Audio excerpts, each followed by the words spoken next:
Hola, ¿qué tal? ¿Cómo están? ¿Todos bien? Somos muchos, ¿no? Muchas, muches. Bueno, muy contentas, Rita y yo, chuches, somos chuches. Muy contentas de estar aquí, hablando un poco con ustedes. Yo me llamo Gabriela Wiener, soy escritora. Estoy aquí para presentar a Rita Segato, a la antropóloga, la escritora, una gran estudiosa sobre la violencia contra las mujeres, la violencia de género. Voy a ser un poco de introductora, de presentadora y también de moderadora entre vosotros y Rita, y bueno, entre las dos. Y quería empezar así para romper el hielo contándoles algo que me pasó hace mucho, ¿no? Yo tuve un buleador, creo que todos hemos tenido uno en la vida. A mí me llamaban la negra Tomasa,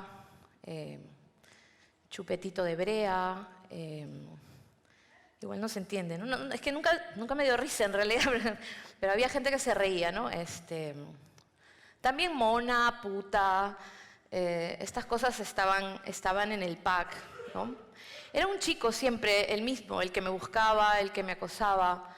Era un hombre, eran varios hombres, pero este en particular tenía una obsesión conmigo, una fijación. Y muchos años después, cuando ya me convertí en periodista, escritora y tenía mi blog en un portal cultural, escribí un post que se llamaba Se Busca. Buscaba a mi buleador que además había aparecido en mi vida pues, en un colegio progresista, ¿no? Supuestamente de valores igualitarios, de izquierda, donde yo estudié, ¿no? Y que este chico era como yo, ¿no? O sea, no tenía pinta de un mega nazi, no, también era así cholo, así nos llamamos los cholos, los peruanos, así indígenas, con esta mezcla de razas, racializados, se le llaman las personas que nos han jodido con la raza, ¿no? Nos han puesto ahí en ese bloque. Entonces yo puse Se Busca Natalio. Bien. Contando mi historia, contando lo que me había hecho sufrir y lo que yo me había tenido que tragar. Y curiosamente Natalio apareció en los comentarios. Y lo peor es que se puso a bulearme. 20 años después, en los comentarios. No había aprendido nada. Empezó a decirme las mismas cosas. Qué puta, qué mona, que... Era el mismo, ¿no? Y fue curioso. Es curioso también que esto me siga pasando en redes, no solo con Natalio, sino que me pase todo el tiempo cada vez que hago una columna o una videocolumna. Yo solo escribía columnas y mientras las escribía en texto, bueno, más o menos, me jodían, pero no tanto. Pero una vez que di la cara, cuando empecé a hacer los videos, ¿no? Como una especie de youtuber un poco tardía, apareció toda esta horda de gente otra vez para hablar de mi cuerpo, otra vez para hablar del color de mi piel, otra vez para hablarme y llamarme ojerosa, otra vez para hablar de que por qué no me peinaba, otra vez para hablar de que nadie querría follarme, ni siquiera violarme, ¿no? Por lo fea que era.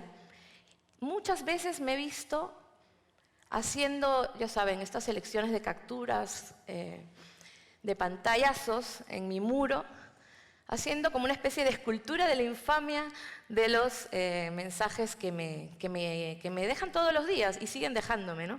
Pero creo que no soy la única. Imagino que aquí a varias, sobre todo a las mujeres, nos van dejando estos mensajes absolutamente maltratadores, porque eso también es violencia, ¿no? Y lo descubrimos demasiado tarde, que eso también es violencia, y sobre todo contra las mujeres. No por nada, siempre mis buleadores eran hombres. Muchos años después también tuve una pareja que una vez me golpeó. Teníamos una relación muy pasional, pero una vez de celos me dio un gran puñetazo en la nariz y bueno, hasta ahora todavía quedan restos, ¿sabes? No aspiro del todo bien, pero bueno, ya me río de eso, ¿no? Como cuando me mordió mi perro y ahora ya mis pendientes no están al mismo nivel. Pero esto fue otra historia, ¿no?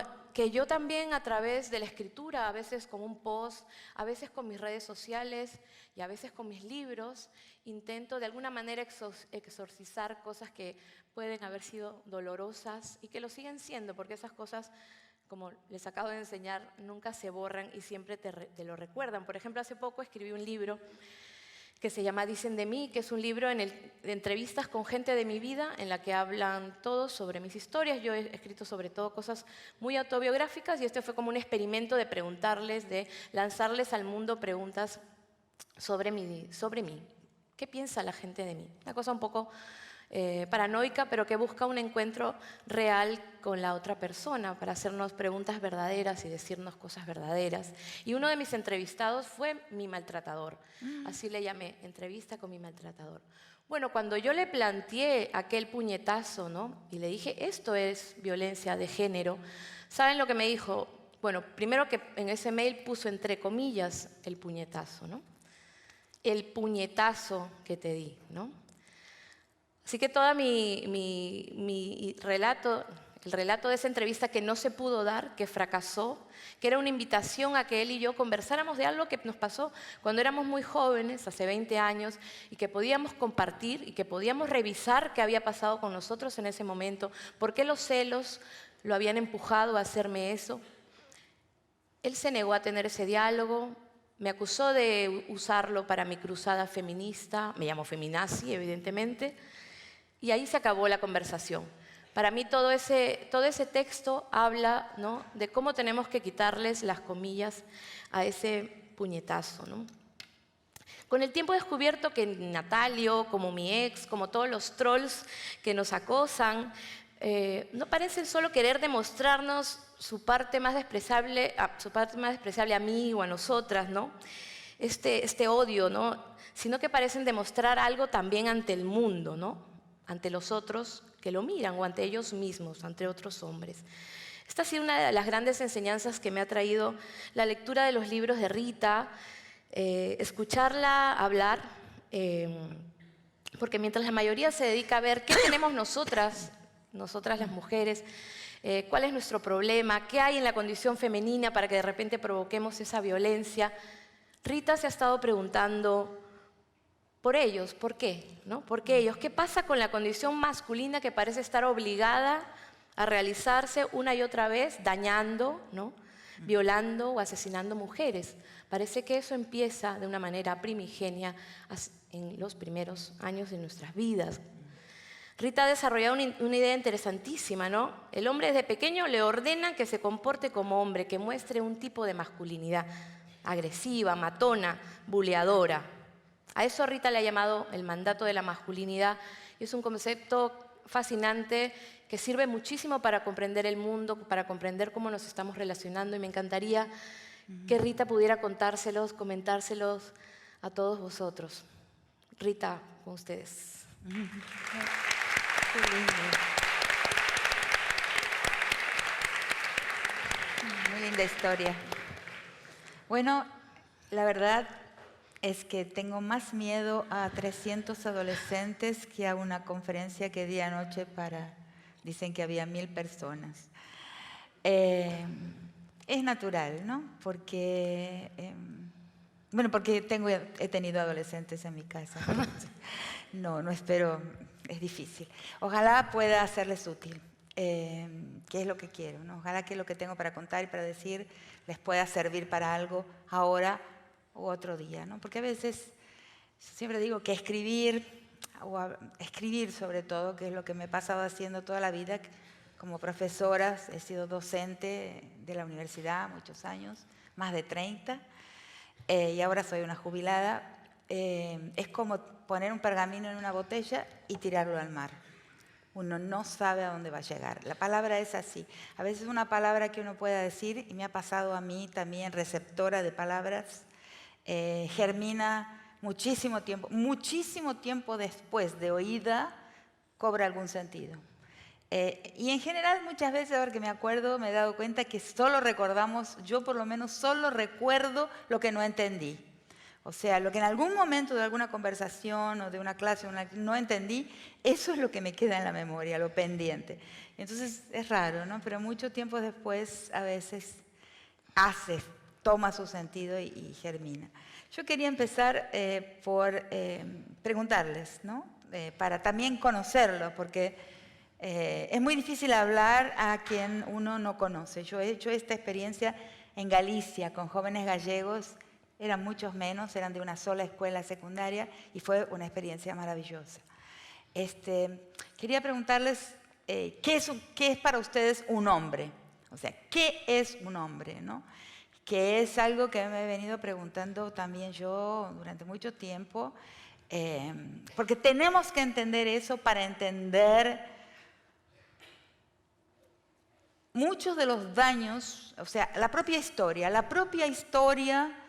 y nuestra capacidad de un día conseguir reencaminar la historia en otra dirección, o sea, una dirección mejor que la dirección en que se ha encaminado hasta el momento, cambiar el rumbo de la historia en otra dirección, depende de que consigamos entender bien qué es un hombre.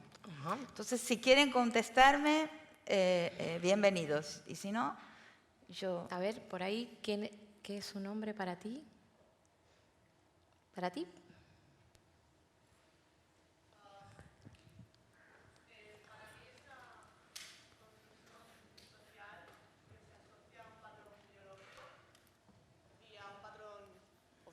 Qué respeto. ¿Y a un patrón qué? Otra vez. Sería como una construcción social que se asocia a un patrón biológico y a un patrón sistemático. Bueno, para mí. Es un cuerpo, entonces. Se asocia a un cuerpo. ¿Cómo? Se asocia. Se asocia a un cuerpo. Es un concepto.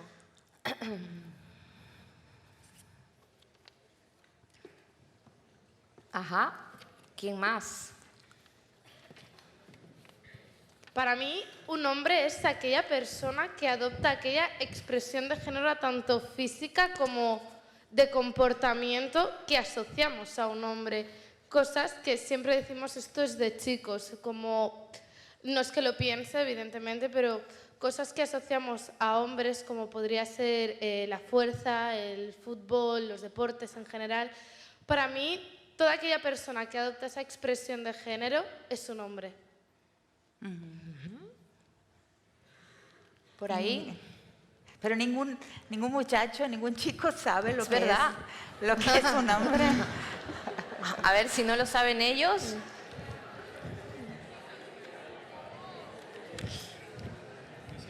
Aquí hay uno. Aquí hay uno, aquí adelante. Levanta la mano, por favor. Vale. No. O sea, ¿hablo yo? Yo estoy de acuerdo en lo que dicen mis compañeras de arriba en algún sentido. Puede entenderse de esa manera. Lo que para mí, en mi opinión, un hombre no es una actitud, ni es una forma de vestir, ni es fuerza, ni es debilidad, ni es miedo, porque eso somos personas. No se aplica a un género lo que somos. Yo creo que un género simplemente se define por lo que no tiene el otro género. Yo si me pongo, por ejemplo, pechos, por decirlo de alguna manera, no soy mujer tampoco. Si me pongo un aparato reproductor femenino, no soy mujer tampoco. Porque yo no puedo dar hijos, por ejemplo, si me pongo un aparato reproductor femenino. Y de lo mismo de lo contrario. Yo creo que una mujer tampoco puede ponerse un aparato reproductor masculino si no puede dar vida a ello. Entonces yo creo que esto de asociar un género a una situación en la que nosotros somos más sentimientos, o somos más fuertes, o somos más no sé qué, no tiene nada que ver con lo que es ser hombre o ser mujer. Está bien.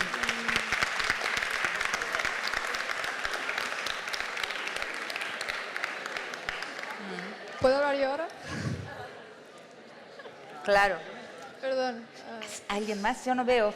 La luz me impide ver.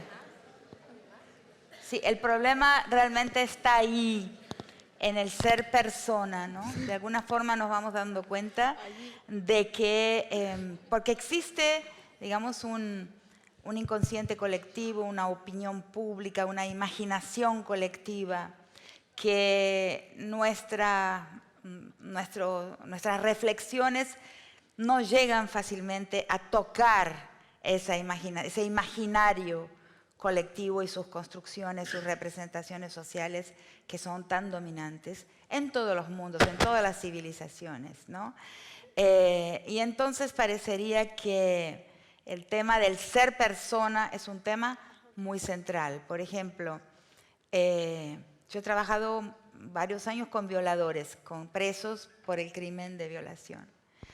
Y lo que fui entendiendo es que el violador lo que hace, entre muchas cosas que en su paisaje mental está haciendo cuando viola, pero una de ellas es decirle a esa víctima que no es persona, que es solamente mujer, o sea, que no aspire a ser persona, que su posición en el mundo es una posición que obedece a su cuerpo y nada más y punto.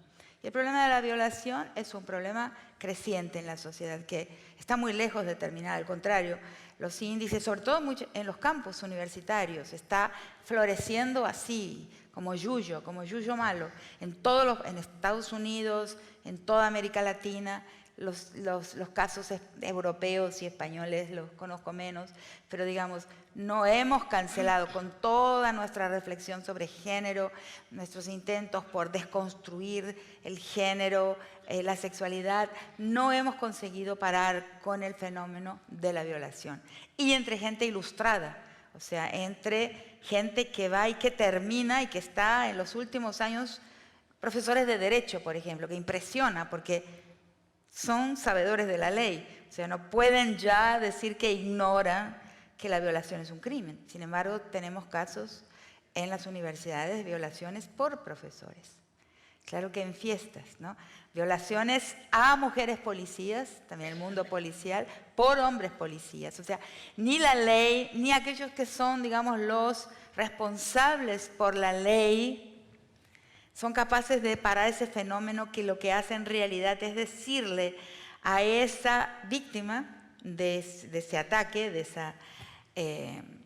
esa violencia, que no es persona, que se reduzca a su cuerpo. Ese es uno de los mensajes de la violación, ¿no? Rita, y tú además hablas que nosotros siempre hemos llamado a las violaciones crímenes sexuales, ¿no? Pero tú, por ejemplo, les has llamado crímenes de poder. Eso cambia completamente nuestro imaginario. Quizás quizás debería entonces empezar a contar un poquito cómo llego a ese tema que no me gusta hasta hoy, no es un tema de mi elección, no es un tema que hubiera preferido, que me pone en contacto con aspectos desagradables de la vida. Tú eras antropóloga Yo soy antropóloga. De la música, ¿no? También Sí, te habías también, especializado. sí. Pero en un momento el secretario de Seguridad Pública de la ciudad de Brasilia, donde he sido profesora más de 30 años, que es la capital de Brasil, pide una investigación porque había muchos casos de violación en las calles de Brasilia, que es una ciudad, no sé si ustedes saben, es una ciudad inventada, parece un plato volador. O sea, es dibujada, es de los años 60. Una ciudad nueva, ¿no? Muy relativamente nueva, ya cumplió 50 años apenitas, hace poco, hace unos añitos. Y es muy controlada, no hay industrias, no hay producción, solamente está el gobierno, los organismos internacionales, la universidad, o sea, parece un dibujito, ese centro de la ciudad. Después, claro, se han aglomerado los migrantes en el cinturón alrededor de lo que se llama el plano piloto, pero es una ciudad transparente, controlada, parece de Truman Show, no sé si vieron la película de Truman Show, algo así, como una quesera, o sea, es un plato con un acrílico arriba que es el cielo, una quesera, y ahí empezaron a aparecer muchísimos casos de violación. Entonces llamó y ahí empieza ese camino mío, y entonces voy a la cárcel con un equipo enorme de estudiantes a escuchar a los violadores. Y muchas sorpresas. Nadie quería, ¿no?, entrevistar a los Nadie violadores. quería, porque todo el mundo se imaginaba que el violador es una especie de Y te verían como de un bicho monstruo, raro, ¿no? asustador solo de verlo, ¿no? ¿Por qué, Rita, te van a interesar hablar con los violadores? Te Por miraban, curiosidad, ¿no? por curiosidad. Te miraban. La curiosidad es la madre de... No, o pero sea, digo, la ellos- gente te miraba así, ¿no? Como qué bicho raro que quiere Qué hablar bicho con los raro, violadores. pero un antropólogo que no es curioso se equivocó de Total. profesión. La antropología está montada en toda la Aquí hay alguien ciencia. que quiera ser antropólogo. A lo Ups. mejor ni nadie, mejor. Después de esta charla. Pero es una carrera divertida, es una vida divertida porque es una vida que responde a la curiosidad. Entonces, yo tenía curiosidad por saber qué tipo de persona era esta. Y me encontré con que esa persona no es un monstruo. Es raro, ¿no? Porque todos los medios, en fin, cuando hablan del violador, hablan de alguien anómalo, alguien rarísimo. Y encontré que no, que él en realidad responde casi que a un mandato de su género. Eso es lo que quería. Por eso les pregunté que era un hombre, para ver cuán conscientes son ustedes de que adentro porque nosotros no somos el cuerpo que habitamos, evidentemente. Por eso la sociedad tiene que hacer un enorme esfuerzo por socializarnos y transformarnos en un hombre o una mujer. O sea, si no, no habría todos los... Nadie nos dice, si no tenés una nariz y 2 orejas, te voy a dar de palos. No, porque eso... Pero si alguien te dice, si no eres un hombre o una mujer, te voy a dar de palos, te dice. Quiere decir que no está en la naturaleza. Si es necesario un castigo para hacer algo, ser como algo, es porque no está en la naturaleza, porque nadie nos va a obligar a llevar, como dije, 2 ojos, 2 orejas y una nariz. Ahí no está la ley, está un dado biológico, vamos a decir. Pero en ese cuerpo que llevamos, la sociedad construye a palos, muchas veces, a alguien que tiene un género. Y ese esfuerzo muestra que no es muy natural tenerlo. Si no, no existiría ese esfuerzo. Si no, existiría ese castigo, ese ojo que acecha y que nos va a castigar si no somos lo que tenemos que ser. Quiere decir que ahí existe ya un problema, pero algo humano, y por lo tanto, como todo lo que es humano, lo podemos revisar. Lo podemos revisar. ¿Y qué te piden? ¿Ser el proveedor? ¿No? Ahí ¿El entonces follador? por eso les pregunté, ¿qué exige la sociedad a quien lleva un determinado cuerpo que parece ser que clasificamos como cuerpo de hombre? Porque depende de esa clasificación, ¿entienden? Entonces, eso es lo que lentamente va a comenzar a surgir al escuchar a los violadores. O sea, eso es lo que va a ir apareciendo lentamente, que se le exige a un hombre para hacerlo. Y ahí lentamente, en una cocina lenta, empiezo a ver lo que hoy, muy recientemente, de una forma más clara que nunca, le llamo, y se los voy a explicar, el mandato de masculinidad. En aquel momento le llamé el mandato de violación. El mandato de violación. Hoy le llamo el mandato de masculinidad. Porque fui entendiendo primero que el violador no puede explicarlo. Un ladrón sí puede explicar lo que hizo. El ladrón, fue y tomó un objeto de alguien que le interesaba, un dinero, en fin. Un asesino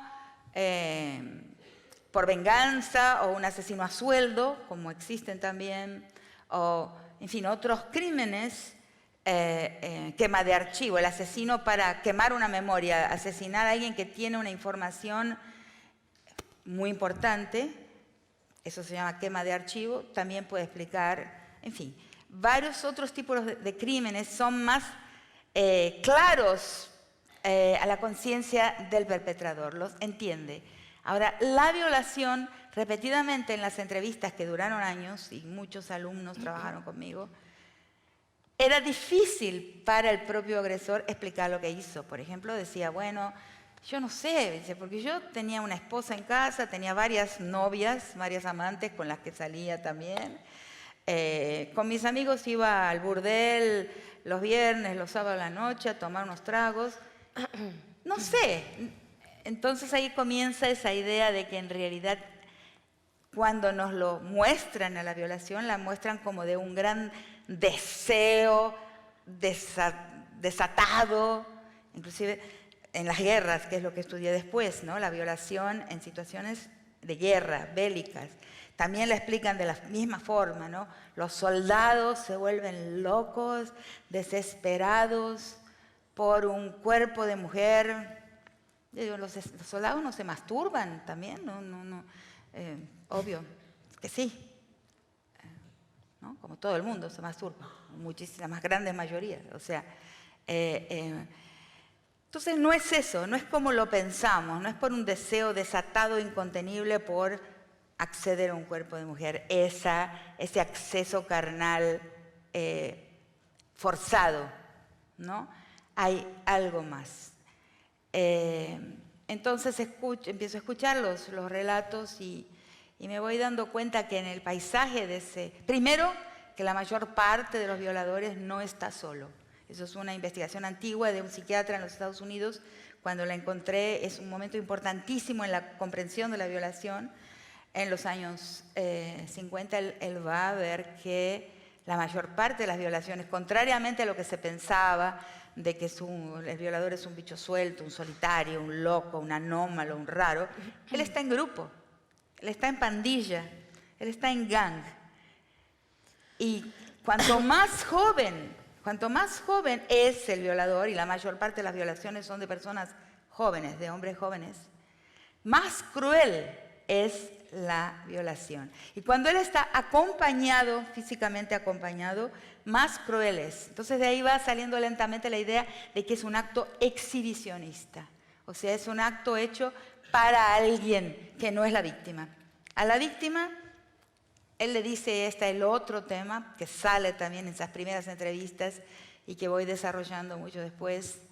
A la víctima, él la disciplina. Es como contaba ayer en la conferencia, es como en el mito tantos mitos que hay en muchísimas sociedades del mundo, de todos los 5 continentes, el mito de que es necesario disciplinar a la mujer, el mito de Eva, por ejemplo, en que Eva comete una indisciplina, se come la manzana y entonces es castigada por ese acto y es conyugalizada, o sea, capturada para siempre en una posición conyugalizable, o sea, va a ser de alguien, va a ser propiedad de alguien, una propiedad de alguien. Entonces, ese mito, así como lo ven, que lo creemos cristiano, bíblico, judeo-cristiano, en el fondo, con variantes, está en todos los continentes. O sea,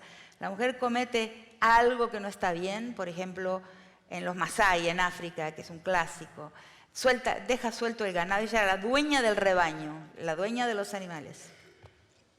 Pero no se ocupa. Los animales se quedan sueltos, ella no los cuida bien. Entonces es necesario tomarle al rebaño y colocarla en su lugar, disciplinar. Ese mito del disciplinamiento de la mujer originaria, de la mujer fundadora de un pueblo, es mundial, es mundial. Y debe haber acontecido esa guerra, esa batalla entre hombres y mujeres, acompañando el proceso de especiación, o sea, de una forma muy inicial en el tránsito a la humanidad. Y la violación es también eso, es la revisitación, la reedición de ese mito, porque la otra cosa curiosísima, espantosa, que nos dimos cuenta ahí y después lo comprobé muchísimas veces, es que el violador es el sujeto más moral de todos, es un sujeto moralista. ¿Cómo es posible, no? Porque lo representamos como un ser asqueroso, infame, enfermo, solitario, anómalo, pero en su manera de pensar, en su retrato de la víctima necesita ser castigada, necesita ser disciplinada, necesita ser transformada en mujer, que es lo que es, o sea, reducida a sus orificios, a sus hendiduras y nada más aquello, reducida a su cuerpo, capturada por su cuerpo. Necesita recordarle a la mujer que ella es la cárcel de su propio cuerpo. Entonces, eso lo vemos en muchísimos testimonios, va apareciendo lentamente estas dos cosas. Una relación con la víctima, que yo le llamo el eje vertical del agresor, agredida, que es una relación moralizadora, o sea, la imposición de una moral, que es la moral de género.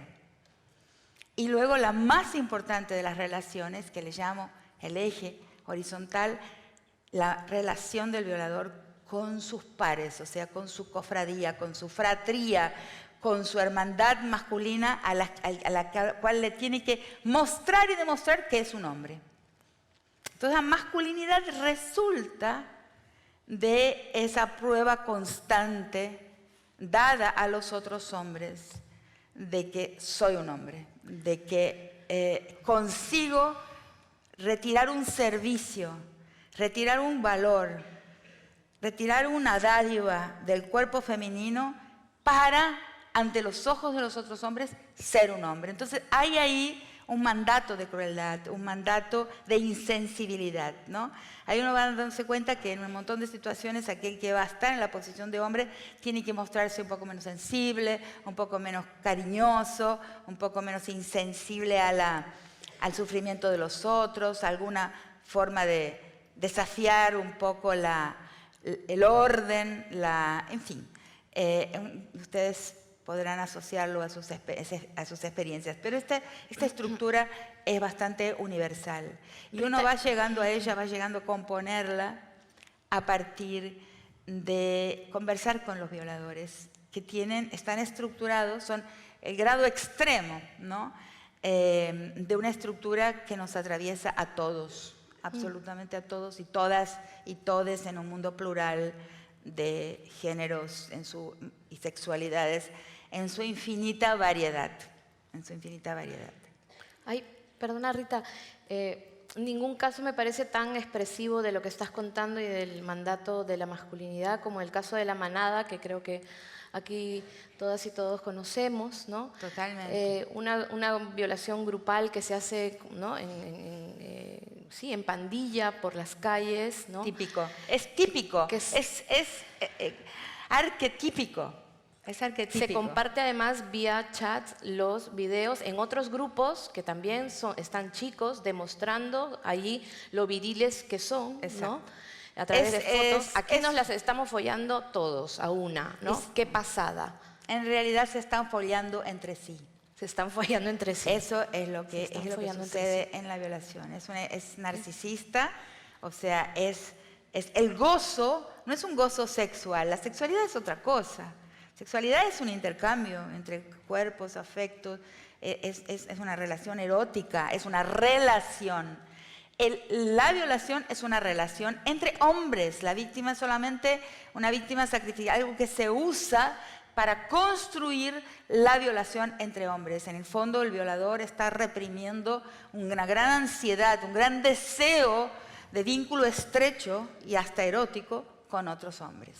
Entonces, todo esto, ¿por qué es importante decirlo? ¿Por qué es importante saberlo? Porque también es curativo. Cuando una verdad se socializa, o sea, cuando una verdad es repartida colectivamente, primero que esa colectividad tiene la posibilidad de entenderse y mejorar la vida un poco para todos, ¿no? Porque ¿cuál es la finalidad? ¿Cuál es la finalidad de todo esto?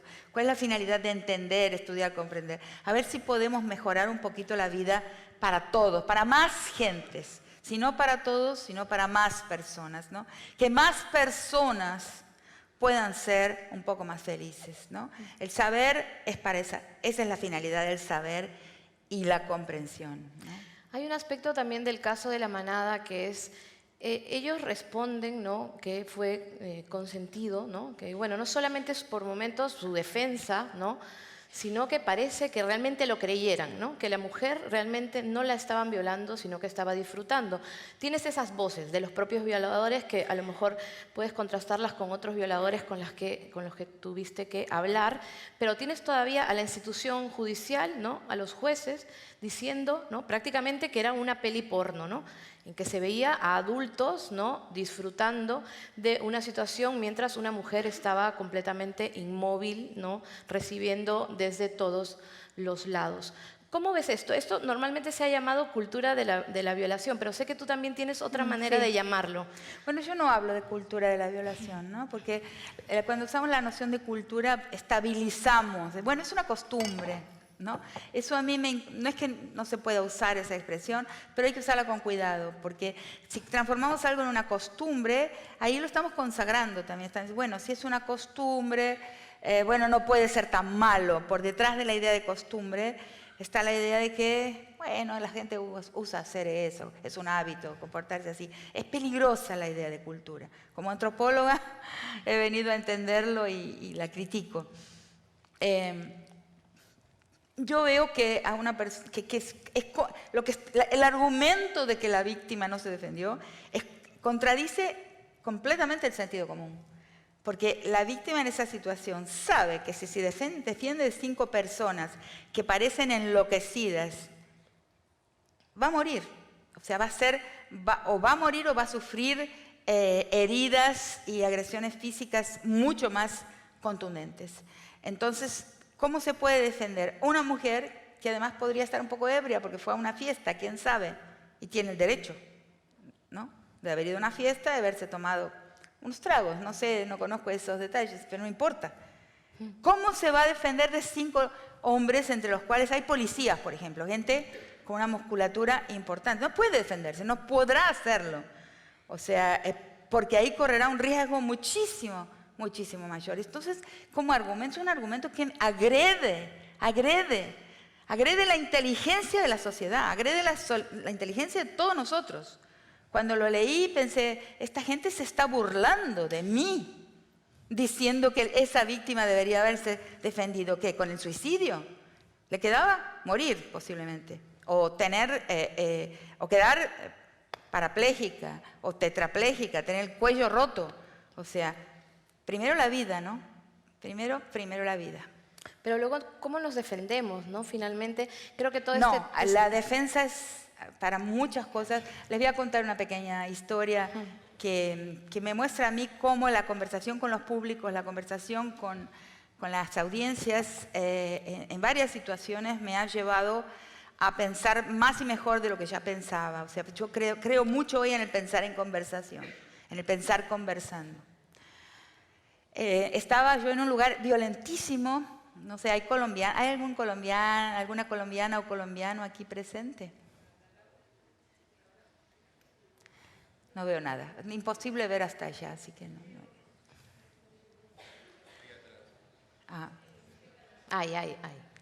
Sí, de lejos veo. Bueno, estaba en el país de ustedes. Estaba en la localidad, en la ciudad de Buenaventura, en la costa pacífica de Colombia. Es una ciudad de puerto, ¿no? Colombia es un país que tiene, donde la cordillera de los Andes, que es la región de Argentina donde yo habito ahora, después de mi jubilación, la cordillera hermosa, se divide en 3 cordilleras y la cordillera occidental es la que corre próxima a la costa pacífica. Por detrás de la cordillera occidental hay poblaciones negras, hay poblaciones que huyeron de la esclavitud o se mudaron a ese espacio costero del Pacífico al finalizar la esclavitud. Entonces son millones, posiblemente, sí, millones de personas entre la provincia, el departamento del Valle del Cauca, que está al norte, y más abajo el Chocó, entre los 2 departamentos de la costa que llegan hasta la costa pacífica, hay millones de personas negras. Es una pequeña África, o una gran África. Entonces viven ahí en sus casas palafíticas desde hace 300 años, algunos 200 años otros, y tienen derechos constitucionales a habitar esa costa pacífica. Pero ahora en esa localidad del norte de Colombia, Buenaventura, costera, se intenta construir 3 puertos que se piensa que van a ser un ombligo de lo que iba a ser el Tratado Transpacífico, el Tratado de Comercio. O sea, van a ser un ombligo del comercio de toda Latinoamérica con el Asia. 3 grandes complejos portuarios y un gran complejo hotelero, ¿no?, para los empresarios.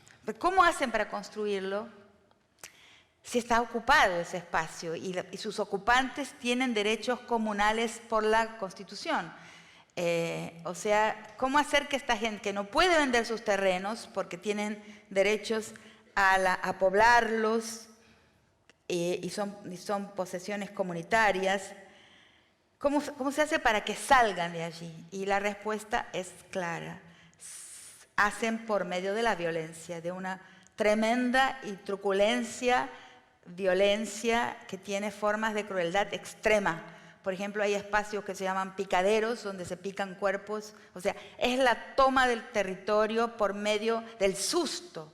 Y sobre todo el susto, también muy especialmente en las mujeres. O sea, con extrema crueldad los feminicidios ahí a cuerpos que no son los cuerpos de la guerra, o sea, porque en ese imaginario arcaico, en las maneras que las personas ven, nos guste o no, lo que es una mujer, el sujeto, la sujeta mujer no es una sujeta bélica, no es un sujeto de la guerra, o sea, no es alguien que será un soldado o que está en un enfrentamiento entre gangs o sicarios o grupos de criminales. No es eso lo que es una mujer. Entonces, el asesinato con crueldad por una gang a un cuerpo de mujer asusta mucho porque es arbitrario, porque no tiene sentido, porque no tiene utilidad, no tiene instrumentalidad, es solamente para asustar, es para mostrar que se es capaz de crueldad. Entonces ahí, con esas terribles formas de crueldad que suceden ahí para que la gente se vaya, y la ausencia total de ley a los que cometen, contra los que cometen esas formas de crueldad, es una situación muy insostenible por esa gente.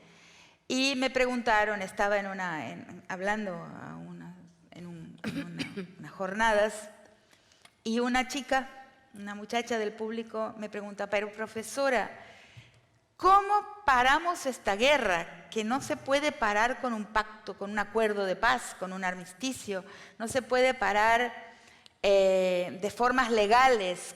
¿Cómo hacemos que esta guerra, que es una verdadera guerra por los números de la muerte y las formas de la muerte, para que esta guerra termine? Y ahí me di cuenta de que no lo había pensado, nunca lo había pensado, siempre pensé en entender la guerra, leyendo inclusive los autores que escriben sobre la guerra en el Medio Oriente, que tiene muchos paralelismos con lo que hay en este momento en la guerra latinoamericana, en diversos territorios de América Latina, este tipo de guerra informal, que no tiene nombre de guerra, por lo tanto ni podemos defendernos de esa guerra, porque no es una guerra, pero sí es una guerra, porque son corporaciones, bandas armadas que van por ahí matando a la gente. ¿Cómo paramos esta? Entonces, Dios, tenía que responder una pregunta tan simple, tan fundamental. Y solo se me ocurrió una respuesta, que es una respuesta central hoy, para solucionar varios, diversos, importantísimos problemas de la humanidad. Y le contesté así, la única forma de parar esta guerra es desmontando el mandato de masculinidad. Porque es ese mandato de masculinidad que vi construir, que vi mandar a los violadores violar, por ejemplo. Ese mandato de masculinidad es el mandato que da el recurso humano, o sea, el trabajador, entre comillas, para esa guerra. ¿A quién reclutan las guerras? Las guerras de todos los tipos, y esa también, reclutan a aquellos sujetos que fueron formateados por el mandato de masculinidad. Si no hay mandato de masculinidad, no hay guerra. Es indispensable la formación del hombre, del cuerpo de hombre, de determinada manera para que haya reclutamiento, para que haya mano de obra bélica. Sin eso no hay mano de obra bélica en ningún país, en ningún lugar. Entonces, ahí viene la otra pregunta, ¿y cómo hacemos para desmontar el mandato de masculinidad? A ver, les voy a preguntar a ustedes si están de acuerdo con lo que acabo de decir, que me parece tan básico y tan obvio en realidad. ¿Cómo se desmonta? ¿Cómo se deshace? ¿Cómo se retira el incentivo a curvarse, a someterse? O sea, a que los hombres y también las mujeres, ¿no? Porque aceptamos el mandato de masculinidad como a los hombres como algo interesante para nosotras también. A veces inclusive podemos hasta enamorarnos de alguien que fue formateado por el mandato de masculinidad. Eso es así. ¿Cómo lo desarmamos? Ideas ahí. Ahí hay alguien. ¿Ahí? Sí, yo la vi. Va, sí. Ah, hay un micrófono.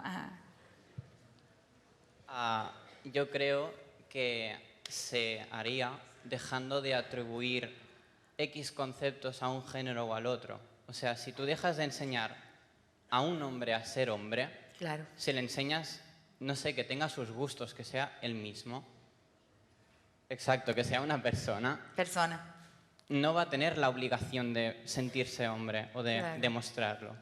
Bien, es cierto. Sí.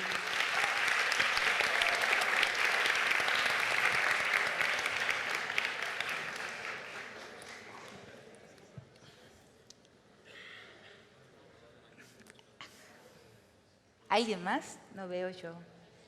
Sí, hay manos ahí atrás.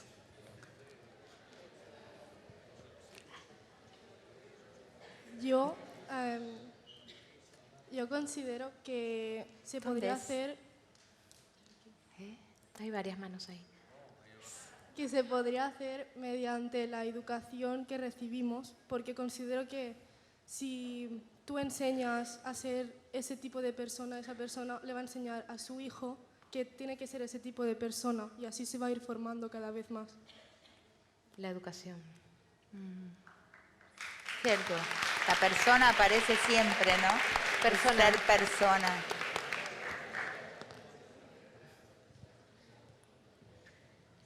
Bueno, yo creo que para empezar hay que haber una conciencia de la existencia del mandato de masculinidad, porque hay gente que lo tiene ya tan asumido que no es consciente de que está bajo la presión de este. Claro.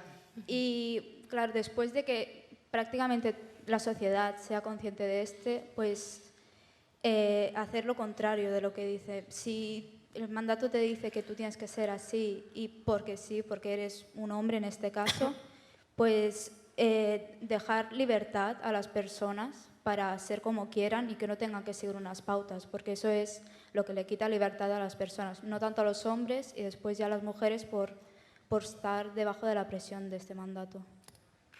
Cierto. Desacato, ¿no? Desacato.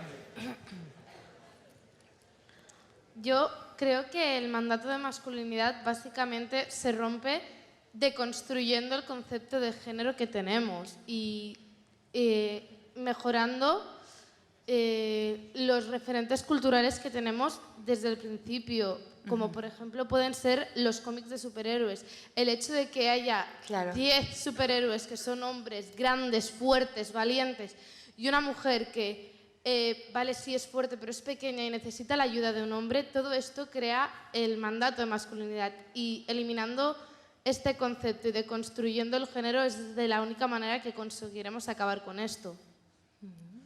Claro. Qué buen nivel. Y Ahí hay más. Yo creo que sí, que el entretenimiento realmente influye mucho cómo se educan y todo eso, como la representación de las mujeres y de los hombres en juegos, películas y qué tipo de comportamiento se considera que es heroico y qué tipo se glorifica. Y Bien.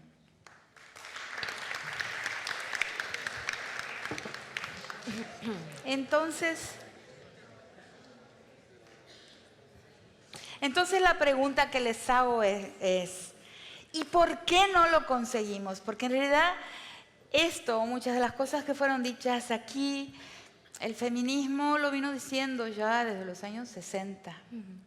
Lo hemos predicado mucho.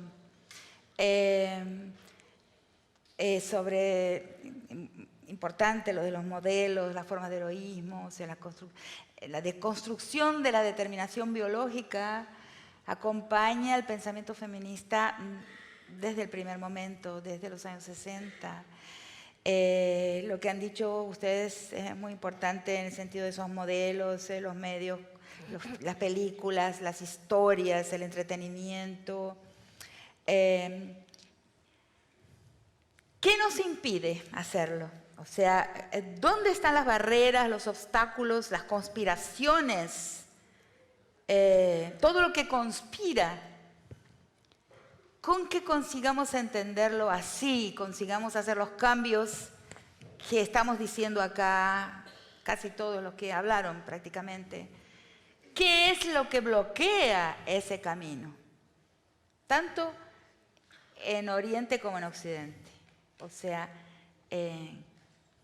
¿dónde están las barreras que no permiten llegar a lo que hemos entendido de la infelicidad? Porque la verdad lo que estamos hablando aquí es de causas de la infelicidad que deberían desaparecer, ¿no? ¿Qué nos impide? Alguien ha dicho también, ¿no? Ver claramente esa infelicidad. Y la infelicidad, por ejemplo, de la obediencia, no solamente, porque inclusive dividir las sexualidades en homosexual y heterosexual es absurdo. La verdad es que esa división ya hay diversísimos tipos de heterosexualidad y hay diversísimos tipos de homosexualidad. Hay diversísimos tipos de sexualidades. En realidad, esa división en dos ya es falaciosa, ya está equivocada, ya es una simplificación. Entonces, ¿qué es lo que nos impide llevar lo que hemos entendido del género, las relaciones de género, la biología, su importancia, pero también los límites de esa importancia? Como dijo el compañero, claro, hay un órgano reproductor, pero eso no puede determinar tantas cosas. No es posible que la diferencia del órgano reproductor determine tantísimas cosas. Por ejemplo, si a mí me va a gustar ser madre y cuidar o no. Yo tengo un compañero que es mucho más materno que yo. Yo me quedo, ay Dios, ¿cómo le gusta maternar, cocinar, por ejemplo? Es impresionante cómo en realidad el órgano reproductor habla muy poco sobre nuestras habilidades de verdad. Entonces,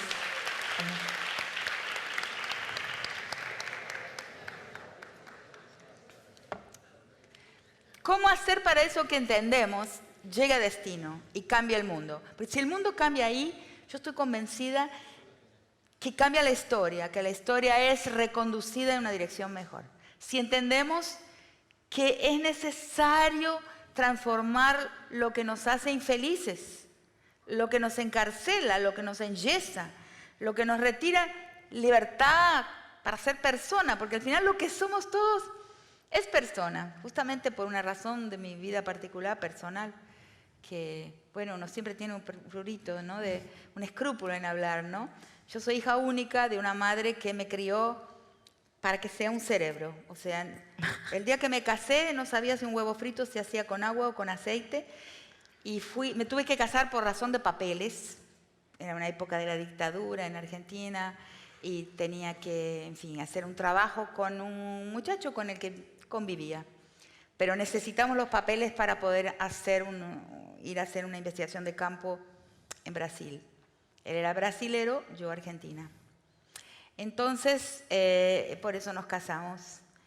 Pero bueno, hubo un casamiento. El día que me casé sentí que había caído de posición social abruptamente.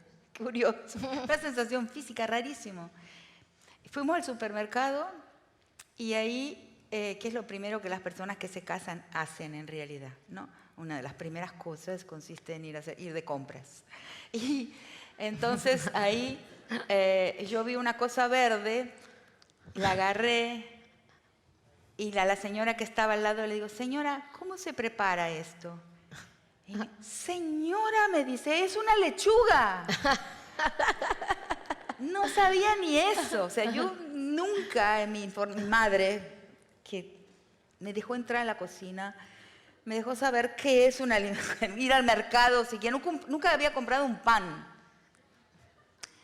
Entonces esa fue mi rara formación, digamos, para alguien que tenía que ser solamente un cerebro. Y ser persona, librarse de su género a como diera lugar. Me hizo jurar varias veces de rodillas que nunca le obedecería a un hombre, que jamás le pediría consejo o opinión a ningún hombre, que nunca me iba a casar por iglesia de manera que la iglesia me dijera que tenía que colocar residencia a donde el marido la fijara, porque parece que el casamiento religioso dice eso, que seguirá a su marido hacia no sé dónde. Todo eso lo juré de niña. Entonces me conyugalizo por razón de papeles y caí a la realidad, caí al pie de la tierra. Inmediatamente, en ese mismo día sentí que mi estatus de persona había caído fatalmente a algo que era desconocido, incluso en los ojos de los otros. Pasé a ser la mujer de alguien. Fui a estudiar a las Islas Británicas y mi profesor, que era un británico como Hugh Grant, así, stiff upper lip, entonces colonial, ¿no? Un sujeto colonial completamente. No era mala gente, pobrecito, estaba capturado en su estructura colonial de mundo, británica, imperial de mundo. Parece que me odiaba. Yo tenía algo que lo hacía odiarme. Eso duró mucho tiempo. Creo que hoy se llamaría un acoso, ¿no? Un asedio. Que Dios lo bendiga allá donde se encuentra. Y entonces me presentaba así con mi marido. Yo era su alumna de doctorado, como mi compañero también era su alumno. Me había robado hasta el apellido. Yo me llamo Rita Segato. Él decía, Mr. and Mrs. José Carvalho. O sea, yo era presentada con el nombre y apellido de mi marido, sin nombre y sin apellido. Casi me muero. Sufrí ahí el hígado. Empecé a descomponerme, no lo podía soportar. Imagínense una persona que le roba a su profesor, de quien es alumna. Y en esa época no había cosas de asedio. Estoy hablando de 1977 al 85. Era lo normal, ¿no? Estaba normalizadísimo. Hasta que no había estado. Y yo creo que fue mejor, porque lo enfrenté. Pasaron 4 años en que sufrí. En portugués se dice, o pão que o diabo amasó. El pan que el diablo amasó, yo sufrí ahí. Tanto que fui al médico y le dije, la ventana me llama, le decía al médico. ¿Cómo la ventana la llama? Sí, la ventana me llama. Cada vez que veo una ventana quiero saltar. Entonces, la seguridad social británica, que en esa época funcionaba, en serio, eso lo pasé sin nombre, cuando no tenía nombre.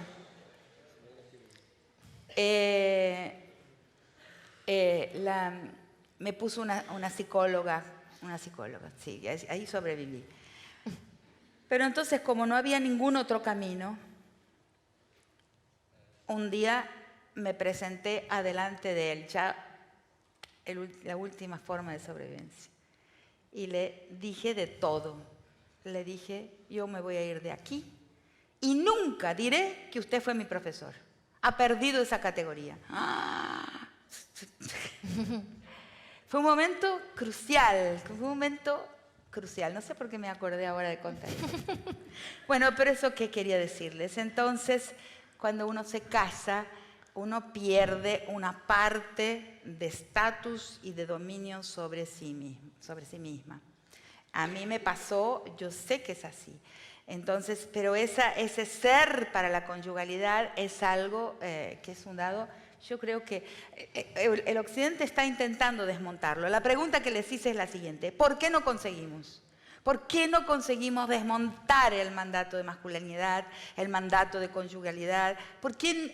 ¿Dónde está ese obstáculo que hace que no podemos caminar, que los héroes continúan a ser, aun cuando a veces transformados de muchas formas? Al final, cuando es mujer, necesita de un ayudante. Yo vi, y esa es otra cosa muy cómica, que yo veo películas en aviones, ¿no? Entonces vi, siempre lo evito porque acabo llorando siempre, ¿no? Hasta en comedia lloro. Entonces vi Wonder Woman, ¿no? La Mujer Maravilla. Lloré. Al principio, qué papelón, ¿no? Porque en el avión, cuando uno llora, toda la gente ve, ¿no? Que uno está llorando. Tremendo. Entonces, hasta La Mujer Maravilla, que bueno, es otra propuesta de heroicidad, de héroe, de heroína, en el fondo necesita de un protector. Aparece un protector, ¿no? Es inescapable. Aún en ese proyecto de hacer una mujer heroína, pero tiene un protector. Entonces, ¿cómo hacer? ¿Por qué? Eso es lo que les estoy preguntando porque me lo pregunto a mí misma. Tengo mis respuestas sobre lo que conspira contra lo que hemos ido comprendiendo, ¿no? Y yo quiero preguntarles si alguno de ustedes alguna vez lo pensó o se preguntó por qué no avanzamos. O sea, por qué el mundo sigue constituido de la misma forma, se disimulan estas cosas de las que acabamos de hablar. Puede haber un disimulo, pero el mandato de masculinidad y la conyugalización de la mujer no cambia. Si alguien tiene una idea. Aquí hay 2, 3, 4, 10.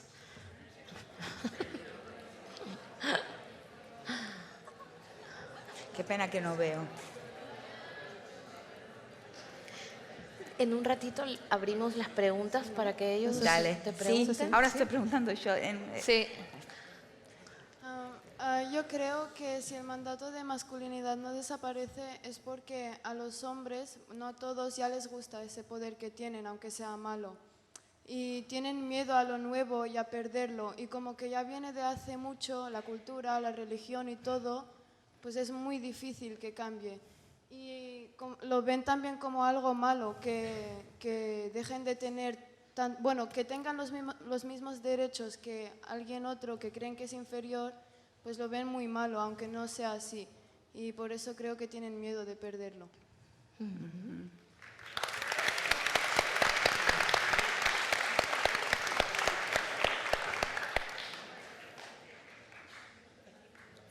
Muy buena. Bien. Muy buena. Ahora ahí.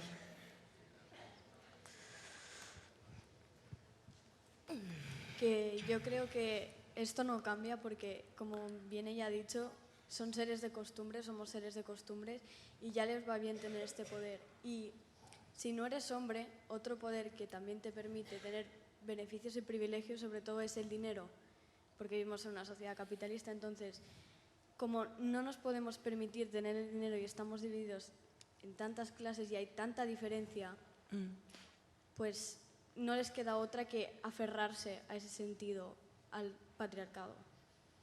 Ajá.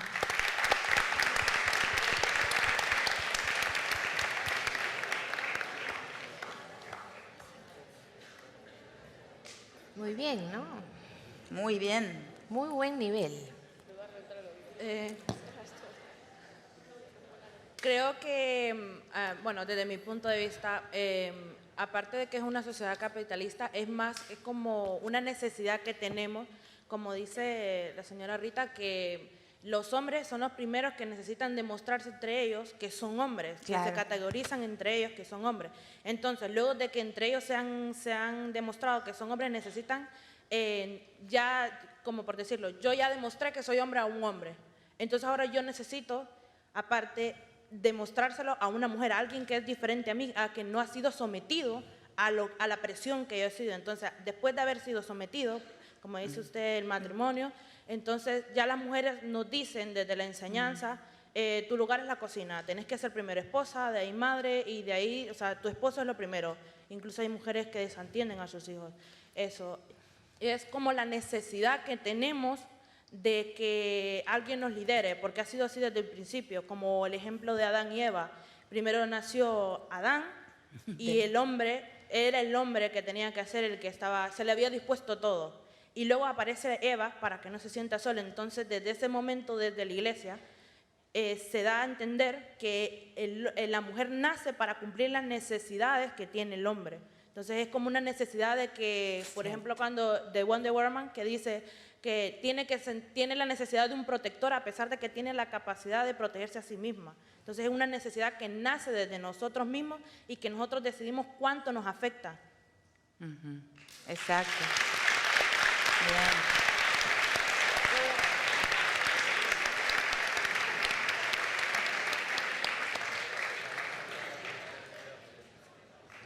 Interesante.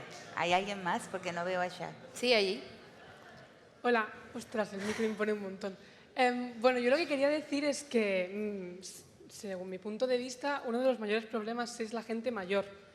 Porque hay muchísima gente que ha crecido, no hablo ni de hombres ni de mujeres, hablo de ambos géneros. Muchísima gente ha crecido ya con la idea, pues eso, de que el hombre tiene que trabajar y la mujer quedarse en casa, por ejemplo.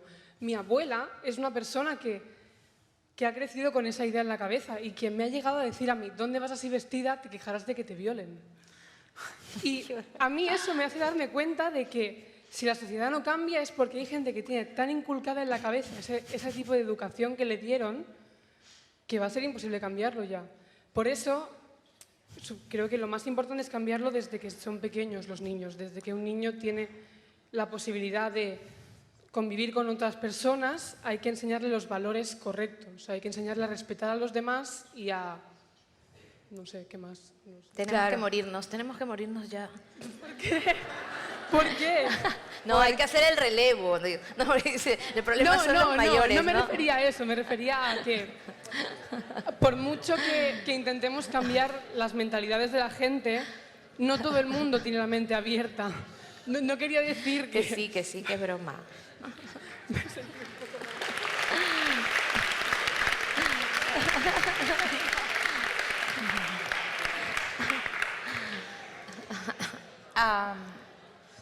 ¿Hay alguien más? Sí, sí, hay bastantes. Hola. Hay bastantes. Yo creo que el problema es que hay más gente educada que por educar.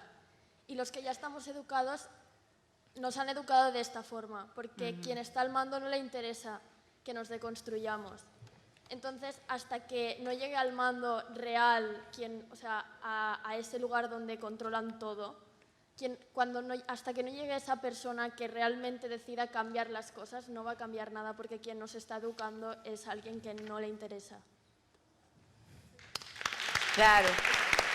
Hay alguien a quien no le interesa. También hay eso. Hay algo que está en nuestra vida, en nuestros parientes, en nosotros mismos, por una parte, y hay alguien en otro lugar a quien no le interesa. Las dos cosas, sí. ¿Que me levante? Vale, hablo. Bueno, yo estoy de acuerdo con la gran parte de mis compañeras y compañeros que no hayan hablado, pero también, por ejemplo, a lo visto de que sí que nos hayan enseñado y que nos enseñan, cada quien elige su destino. O sea, si tú quieres hacer eso es porque tú quieres, no porque te lo hayan dicho. O sea, tú tienes que ver lo que está mal y lo que está bien, al fin y al cabo, porque es tu destino y aunque te lo digan a ti o que te digan o que te inculquen, tú puedes decir, no, basta. Y si es no, es no. No tienen por qué eso.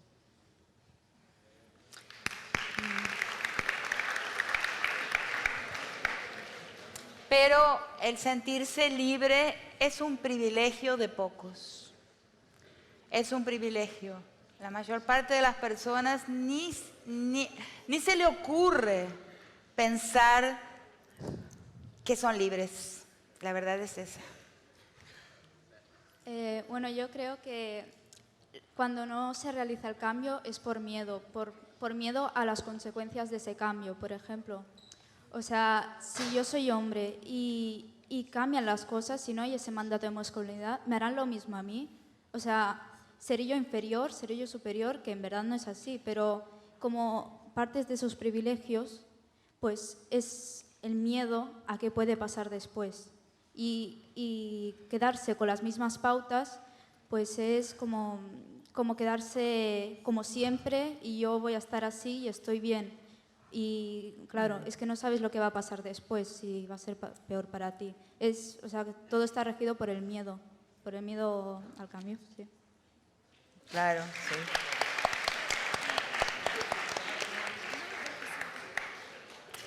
Hay dos más. Interesante, ¿no? Súper. Hola. Esta generación sabe muchísimo. Yo pienso que los seres humanos tenemos como costumbre o es algo, no sé, inerte en nosotros el poner etiquetas y clasificar absolutamente todo lo que nos rodea. Como tú decías, hombre, mujer, heterosexual, homosexual. ¿Qué hacen las etiquetas? Las etiquetas nos clasifican y nos controlan y nos tienen controlados. Entonces es una cuestión de poder completamente. Estas etiquetas lo que hacen es que no nos dejan ser libres. Para ser libres tenemos que romper completamente con la etiqueta, con la clasificación, que es algo que tenemos los seres humanos como leitmotiv de vivir. Todo tiene una palabra, las palabras en sí mismas clasifican. Entonces yo creo que esto, que es algo que tenemos nosotros como seres humanos, es algo que no nos deja avanzar y no nos deja ser libres. Cierto.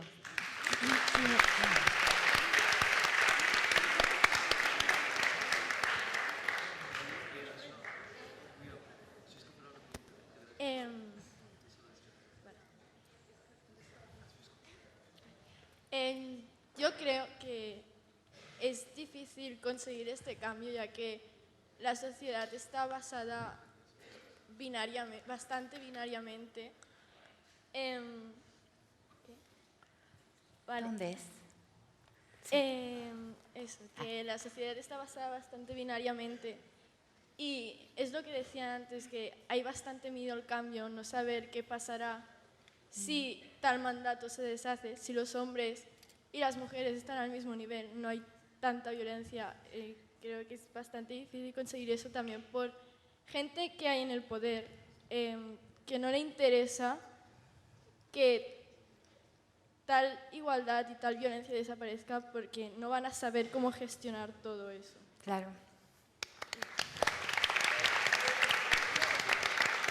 Rita, nos quedan 10 minutos. Rita, igual puedes hacer algunos comentarios sobre esto. Paramos un momento las intervenciones para que puedas comentarlo. Son bien interesantes todas, muy, no sé si hago una pequeña síntesis de de todo lo que recogí. Sí, sería estupendo, Claro, por un lado el prestigio, ¿no? Porque la masculinidad es entendida por los hombres y por las mujeres también, cuidado. Sí.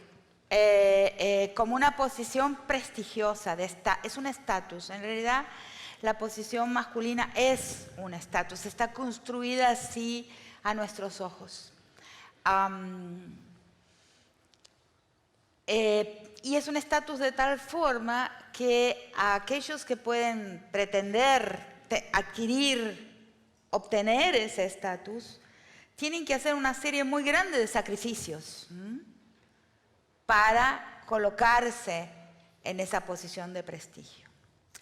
Y si les proponemos, por ejemplo, a los hombres que hagan sobre la mesa el cálculo claro y objetivo de lo que se gana y lo que se pierde para obtener ese estatus, si en algún momento, ¿no?, la sociedad para, y es muy especialmente los hombres, pero también las mujeres que creemos que ese prestigio es interesante, o tener al lado a alguien que tenga ese prestigio, ¿no? Lo que llamo una de las 6 potencias, ¿no?, que son las que dan ese prestigio. La primera, la potencia sexual, cuando no queda ninguna otra. Por eso, como ha sido notado aquí, el violador a veces es la persona para la cual se han precarizado las otras potencias, que son la potencia bélica, la potencia económica. Hoy muchos hombres tienen sus economías totalmente precarizadas, están incapacitados de mostrar una potencia económica, que es muy importante. La potencia, entonces, potencia sexual, potencia bélica, potencia económica, potencia política, ¿no? Cuando un político sube en su jerarquía, en su posición como político, lo primero que hace es exhibir qué mujeres tiene, cuántas mujeres tiene. Entonces, es una forma de mostrar que ha ascendido en la escala del poder político. La potencia intelectual, ¿no? El profesor, ¿no? Que solo por su apariencia y su formalidad ya a una persona como yo la derrota por su presentación, pero no es así, no ha sucedido de esa manera. Pero lo he sentido, o sea, el señor catedrático, ¿no? Entonces, eso es otra forma de potencia, la potencia moral, ¿no? Del legislador, del juez. Entonces, ese sujeto puede aspirar a esas, y tiene que demostrar alguna de esas potencias para poder decirse hombre. Y para eso también tiene que sacrificar muchas cosas, muchas formas de felicidad, muchas alegrías, vamos a decir así, muchos amores inclusive, muchas intimidades, muchas informalidades, ¿no? Muchas fiestas. Es necesario, y sobre todo la vida, porque ahí hay un dato fundamental. Los hombres mueren más jóvenes en todos los países del mundo. En todos los países del mundo, ¿no? Entonces, por mucho tiempo eso se adjudicó a un problema, digamos, de la biología masculina, por ejemplo, el infarto. Y hoy van apareciendo estudios que muestran que el tener que demostrar esa potencia todo el tiempo fragiliza el corazón. Entonces la muerte es temprana. Y luego mueren antes también por las guerras, porque son los que mueren en los diversos tipos de guerra. Entonces, en las más variadas formas de la guerra, que son la guerra hoy, porque hoy no es más la guerra entre estados, no es más la guerra declarada, no hay más guerras con declaración de guerra y finalización de guerra, ¿no? El pacto, no hay más, las guerras hoy ninguna más tiene esa característica. Eso se encerró en la Segunda Guerra Mundial, ya no más. Ahí ya observaron eso. Entonces, en las muchas guerras de varios tipos informales que se expanden por el planeta, hay en algunos lugares niños, adolescentes, gente de la edad de ustedes, van muriendo en enormes cantidades. Entonces, ¿y qué tal si le proponemos a los hombres que con una libretita en la mano hagan el cálculo de lo que se gana para adquirir ese prestigio y de lo que se pierde por adquirirlo? O sea, y de formular otra forma de masculinidad. No es que no haya más hombres, yo no quiero eso. Yo quiero un mundo en plural. O sea, para mí el valor supremo es el valor del mundo en plural, de la pluralidad. Quiero que existan los todos, las todas, los todes, los tots, todo lo que quiera ser. No es que no haya hombres, eso me parece una propuesta a mí absurda. O que exista un mundo, que exista libertad, o sea, libertad para la diferencia. Que la diferencia no se transforme en una anomalía. Si ustedes observan el bullying, por ejemplo, el bullying es la consecuencia que tiene en nuestro mundo que vea a cualquier persona que sea un poco diferente, ya como una especie de anomalía que es castigada severamente. Eso es una consecuencia también del mandato de masculinidad. O sea, es un sufrimiento que no hace falta, que no le hace falta al mundo. Pero el agresor también sufre. Porque la persona, estaba pensando cuando dijiste tu exposición inicial sobre Natalio, se llamaba. Sí. El mal es puro sufrimiento. La persona mala, la persona resentida, la persona que siente que la vida le debe algo, a todos nos debe algo. El sufrimiento infantil es enorme en todas partes. Si cada niño saliera resentido de la infancia, el mundo sería más infernal de lo que ya es. El sufrimiento infantil lleva a unos a volverse malísimos, como Natalio. Yo cuando contabas tu historia de tu bullying, de tu bulleador, veía en esa figura puro sufrimiento. Entonces, hablo a veces del espejo de la reina mala, que es el espejo que nos muestra nuestra verdad. Y es un instrumento femenino. En los cuentos de hadas, es la reina que tiene un espejo que le dice, soy buena, no sos malísima. Soy linda, no sos horrorosa.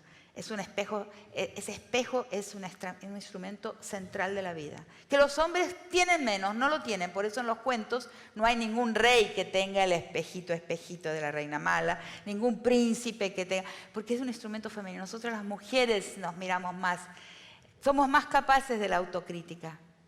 El hombre tiene que hacerse duro, callo, pierde mucho con eso, necesita espejo solamente para ver cuánto pierde y hacer el cálculo con precisión. ¿Cuánto gana para estar en esa posición de prestigio? Gana dinero, gana poder mandar, en fin, algunas cositas que en el fondo cuando llega la edad, lo he visto en muchos casos, en muchos amigos míos, cuando llega la edad, cuando se va llegando a los 70, esas cositas que se han ganado empiezan a pesar y la vida las cobra carísimo, carísimo. Entonces, hablar de esto. Y las palabras son el espejo. Las palabras son nada más y nada menos que un espejo en la que la realidad puede verse.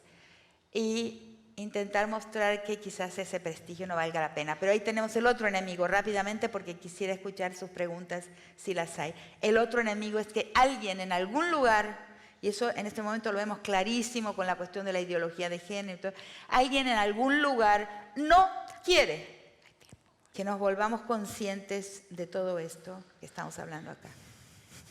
¿Quién no quiere? Y ahí rápidamente les voy a hacer una síntesis. Yo creo que el orden patriarcal que oprime y asesina a aquellos que percibe en desacato, en desobediencia. ¿Quiénes son? Aquellos que tienen una sexualidad disidente, las mujeres también, en fin, esos son aquellos desobedientes al orden patriarcal. El orden patriarcal es fundante del mundo en que vivimos, allá cuando comienza la especie. Por eso hablo de que desde el proceso de especiación, desde el principio de la humanidad, desde que nuestra especie entra en la transición hasta transformarse en el Homo sapiens sapiens, hasta hoy solo ha transcurrido una prehistoria, a la que le llamo la prehistoria patriarcal de la humanidad. Entonces, tenemos que salir de la prehistoria y entrar en la historia, ¿no? Eso es lo que...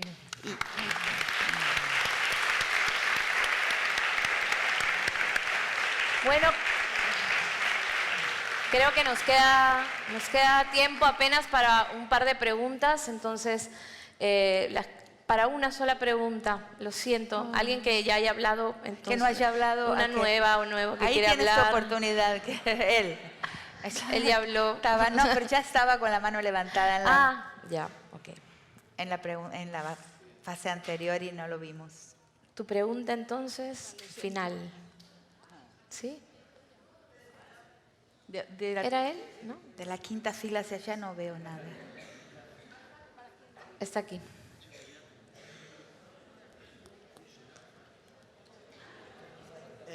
Yo, más que una pregunta, quería explicar una situación que yo viví de pequeño que me ayudó muchísimo a entender lo que ella nos venía a explicar hoy, ¿vale?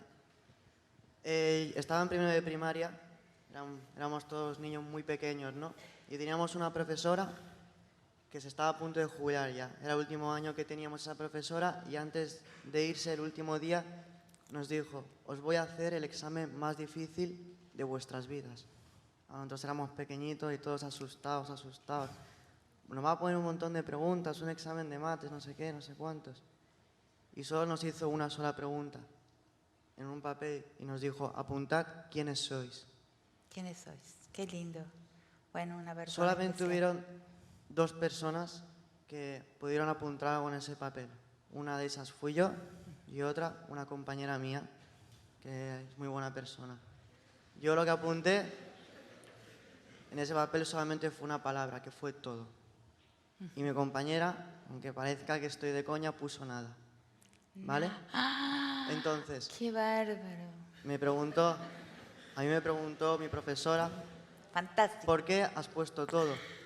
Le he dicho: porque yo soy todo lo que quiera ser y yo no me dejo manipular por lo que me quieran enseñar, por lo que me quieran aplicar o por lo que quieren que sean otras personas. ¡Qué bárbaro! ¿Vale? Y mi compañera le preguntó: ¿y tú por qué has puesto nada? consejo, porque yo no nací siendo algo, nací siendo nada. Y a mí me han ido aplicando ideas, me han ido diciendo tú esto con palabras de niños, obviamente no de esta manera, ¿no? Pero con estas palabras de decir yo soy lo que todo el mundo ha querido que yo sea, ¿no? Y no era porque yo fuera hombre y ella mujer, simplemente era lo que se nos encendió la luz en ese momento. Y yo creo que si todo el mundo, en vez de pensar qué es lo que queremos ser y fuéramos lo que quisiéramos y no nos dejáramos influir por películas, como han dicho algunos, anuncios de televisión, los videoclips de las canciones, y solamente disfrutáramos de aquello que queremos, no sería tan difícil eso que propones tú. ¿Cierto? Qué lindo, qué Todo linda o nada, historia. todo o Vida. nada.